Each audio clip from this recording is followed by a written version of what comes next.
এটি গোলকাকৃতি বেলুনের মধ্যে প্রতি সেকেন্ডে 25 ঘন সেমি হারে বায়ু পূর্ণ করা হয়। যখন তার ব্যাস 20 সেমি, তখন ব্যাসার্ধ কী হারে বৃদ্ধি পাবে দেখাও। তাহলে পেনটা কোথায়? ঠিক আছে, প্রশ্নানুসারে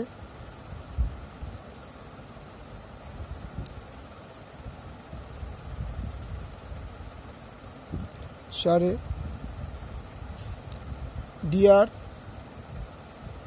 by dt equal to 25। করে বেলুনের মধ্যে প্রতি সেকেন্ডে ঘন সেমি হারে বায়ু পূর্ণ করা হয়। তাহলে ব্যাসার্ধ equal to r equal to 20 semi. সুতরাং আয়তন equal to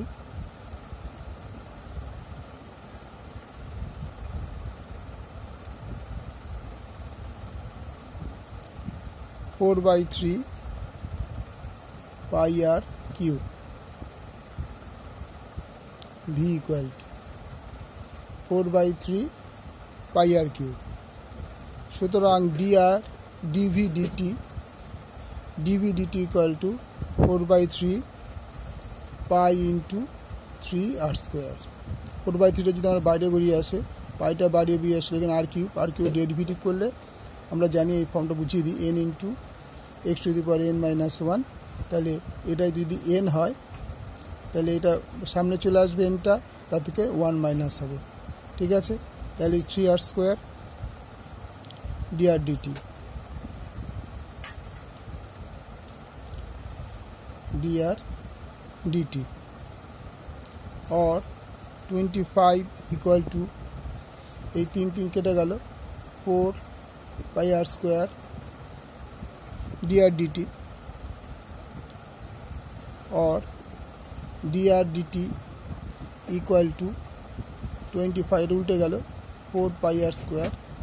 অর্থাৎ যদি আমি ঘুরিয়ে লিখতাম, এটা এদিকে এটা পাশে কি জেনারেলি বাই হতো, তাও দেখিয়ে দিই। और 4 pi r square dr dt equal to 25 বা dr dt equal to 25/4 pi r square।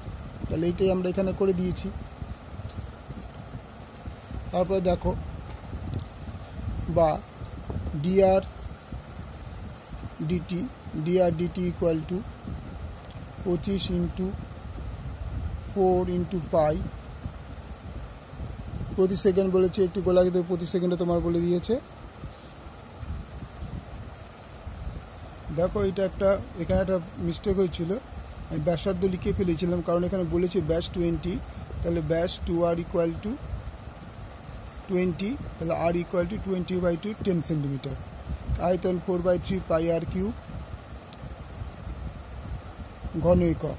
তাহলে dv dt equal to 4/3, পাইটা তো থাকবে, এটা বাইরে বেরিয়ে এসছে, এইটা ডিফারেন্সিয়েট করলে 3r square dr dt।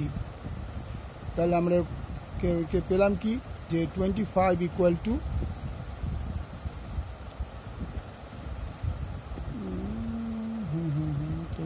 dr dt করলাম তো, তাহলে এখানে তোমার 3 হয়ে গেল, তাহলে হলো 4 pi r square dr dt। এবার এইটা ইকুয়াল টু 25, এই পুরো পোর্শনটা ইকুয়াল টু 25, এটা এখানে দিয়েছি। এই 25 ইকুয়াল টু এটা কথাটা ঘুরিয়ে দিয়েছি, এই কথাটা আগে লিখেছি, এটা 25টা পরে লিখেছি।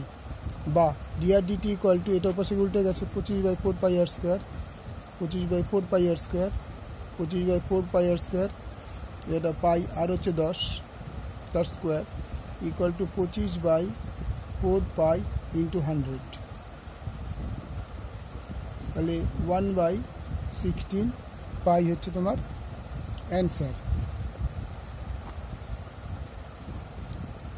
সুতরাং dr dt equal to 1/16 pi semi per second. অঙ্কটা আবার তোমাদের পছন্দ বুঝিয়ে দিয়ে বলে দিচ্ছি। এটি গোলকাকৃতি বেলুনের মধ্যে প্রতি সেকেন্ডে 25 ঘন সেমি হারে বায়ু পূর্ণ করা হয় যখন তার ব্যাস 20 সেমি। তারপর ব্যাসার্ধ কী হারে বৃদ্ধি পাবে। প্রশ্ন আসে ডিআরটিটি গুলো আমি 25 ধরে নিয়েছি, কারণ এটা ঘন সেমি এটা ছিল। তাহলে ব্যাস কত বলেছিল 20, তাহলে ব্যাস 2 আমি এখানে ব্যাসার্ধকে ফেলেছিলাম, সেটা ব্যাস 2 আর ইকুয়াল টু 20 সেমি, তাহলে আর ইকুয়াল 20/2 10 সেমি, আয়তন V equal to 4/3 pi r কি ঘন একক, সুতরাং ডিবি ডিআরটি equal to 4/3 pi r square. এবার দেখো 3 স্কোয়ার কেটে গেল, 4 পাই আর স্কোয়ার ডিআরটিটি।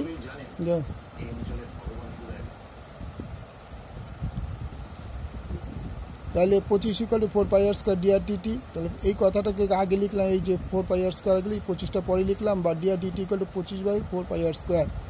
তো ডিআরটিটি গুলো 25/4 পাই আর স্কোয়ার, ডিআরটিটি গুলো 25 পাই আর স্কোয়ার। 8 মানে আমি 10 পেয়েছিলাম, 8-এর জায়গায় 10 বসিয়েছি, কাটাকুটি করে দেখা গেল 1/4 পাই ইন্টু 4 ইকুয়াল টু 16 পাই। সুতরাং ডিআরটিটি ইকুয়াল টু 16 1/16 পাই সেমি সেকেন্ড।